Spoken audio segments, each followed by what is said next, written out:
Hi friends, ఇప్పుడే అందిన వార్త. సీఎం రేవంత్ రెడ్డి మరో బంఫర్ ఆఫర్ అయితే గుడ్ న్యూస్ అంటూ లేటెస్ట్ అప్డేట్ అయితే అందించారండి. ఆ వివరాలు ఏంటనేది మనం వీడియో రూపంలో తెలుస్తున్నాం. దాన్ని స్కిప్ చేయకుండా పూర్తిగా చూడండి, అప్పుడే కంప్లీట్ ఇన్ఫర్మేషన్ అయితే మీకు అర్థమవుతుంది.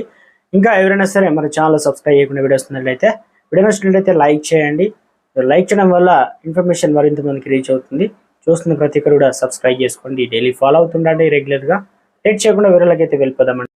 కాంగ్రెస్ కు పెద్ద తలకాయ నొప్పిగా మారింది. అయితే గవర్నర్ కోటాలో ఎమ్మెల్సీ నియామకాల పైన సుప్రీంకోర్టు అయితే స్పష్టత ఇచ్చి ఆదేశాలు అయితే జారీ చేసిందనమాట. ఇక దీంతో ఎమ్మెల్సీల నియామకం కేసులో తెలంగాణ ప్రభుత్వానికి భారీ ఊరట లభించింది. ఎమ్మెల్సీల నియామకంపై గతంలో తెలంగాణ హైకోర్టు ఇచ్చిన ఆదేశాలపైన స్టే అయితే విధించిందనమాట. సుప్రీంకోర్టు కొత్తగా ఎమ్మెల్సీలను నియమించకుండా స్టే విధించాలని కోరారు పిటిషన్ తరపున న్యాయవాది కపిల్ సిబల్. ఇక గవర్నర్ నామినేట్ చేయడానికి తాము అడ్డుకోలేమని ధర్మాసనం కూడా కోర్టు అయితే తెలిపేసిందనమాట.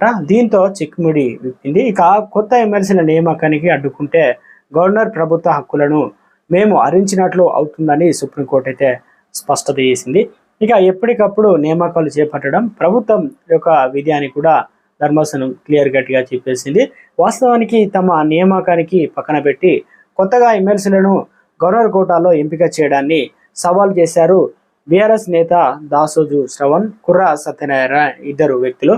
అయితే విచారణను 4 వారాల వాయిదా వేసిన ధర్మాసనం సుప్రీంకోర్టులో ఇక ప్రతివాదులో ఉన్నటువంటి గవర్నర్ రాష్ట్ర ప్రభుత్వానికి కూడా నోటీసులు